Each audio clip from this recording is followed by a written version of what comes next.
off your shoes and have some fun.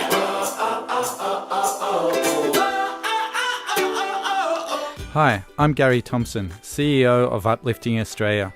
Our mission is to strengthen the emotional well-being and resilience of children and families. Thanks for watching this film and being involved in our programs. We hope we can help out in some way by providing you with an opportunity to reflect on all the good things your family's already doing, or to help out with some practical ideas that you can use at home. We trust that you know what's best for you and your family, so please disregard any ideas that you don't agree with. Thanks again. Hi, I'm Peter Chown. I'm a psychologist. I've been working with young people for 30 years in many countries around the world, including head of an outreach service for young people at risk at the Children's Hospital in Sydney. These experiences have taught me the importance of really good parenting for helping our young people develop into healthy, happy adults. The relationship we have with ourselves and with others is an essential building block for life. It is important not only to model these skills, but also to actively teach them to our children. That's why I have become an ambassador for Uplifting Australia, because it provides a great practical framework for parents to learn how to impart these relationship skills to their children, and for families to apply these skills in their everyday lives.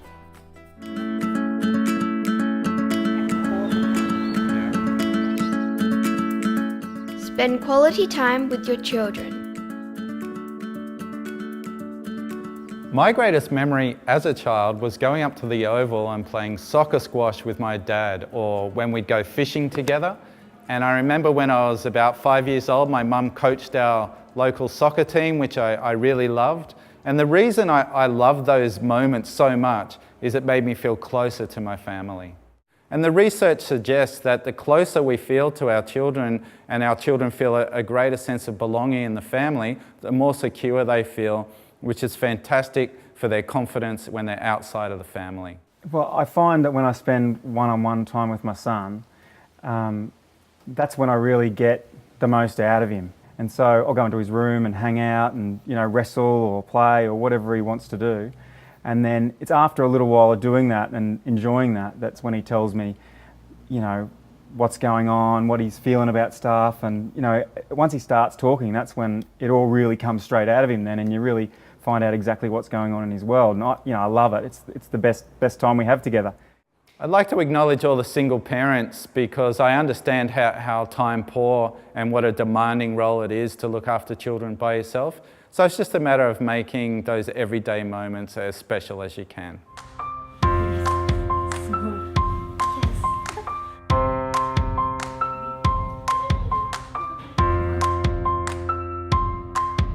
Have meaningful conversations. Meaningful conversations often start with listening. And I know, having small children, what children want to talk about is not always interesting.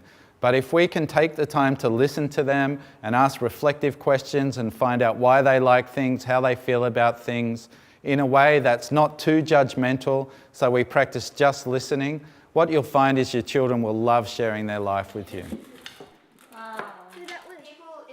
I'm a really strong advocate for preventative conversations as well. And I know in my family, we sit down once a month and we have family meetings where everybody's allowed to speak honestly and openly about how they feel about the way things are going on in the family. And because we don't ever criticise what the children say, we find they're very, very honest with us, and we're able to reflect on that, and it's made our family so much better. Why did you leave? Why did you jump? I did jump.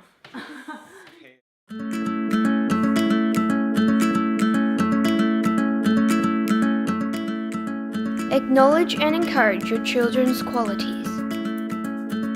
A major goal of parenting is to raise children who feel great about who they are. This way they won't need to overly compare themselves to others, give themselves negative messages, or seek approval from other people to feel good about who they are. A really good way to do this is to focus on all your child's great qualities and to acknowledge all the attempts they make in life, and not just to focus on their achievements. We're not saying don't celebrate achievements. Celebrating good outcomes is great, but it can become unhealthy if that's the only time we say nice things to our children, or if we keep pushing them to live up to our expectation, otherwise we disapprove of them. That can be very damaging to their self-esteem.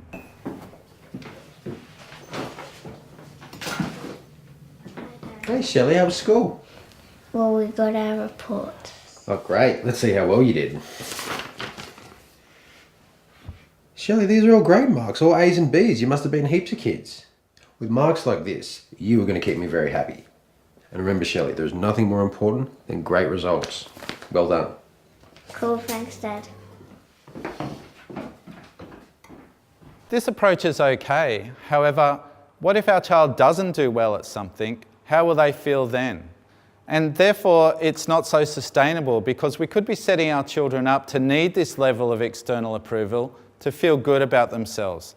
In the next example, we're going to see how putting our child's qualities first really builds their capacity.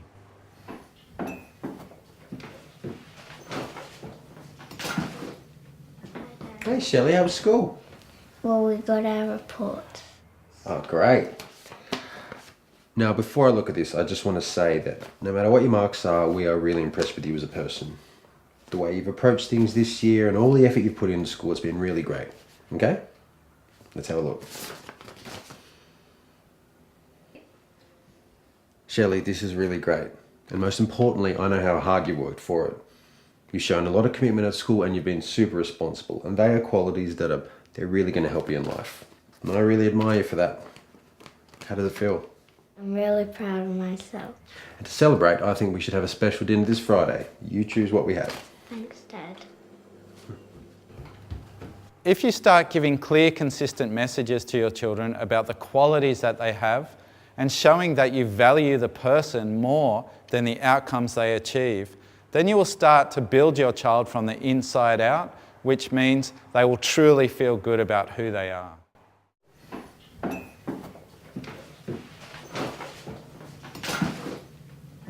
Hey Shelley, how was school?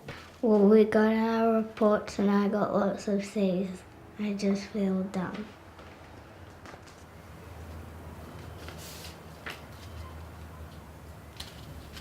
Oh, Shelley, that's okay.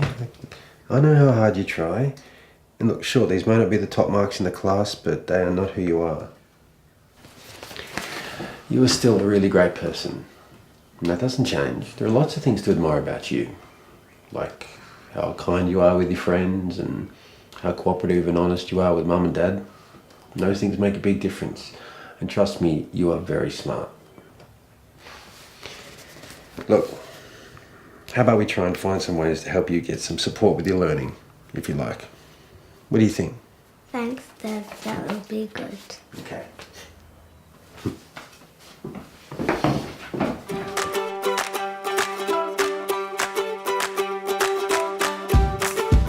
This is a really critical and important task, and it's not going to happen overnight. It's a really worthy investment to take the time to really connect with your kids, to learn these strategies and implement them in a consistent way, and you'll see that you'll reap the benefits, and so will your children. Won't let this moment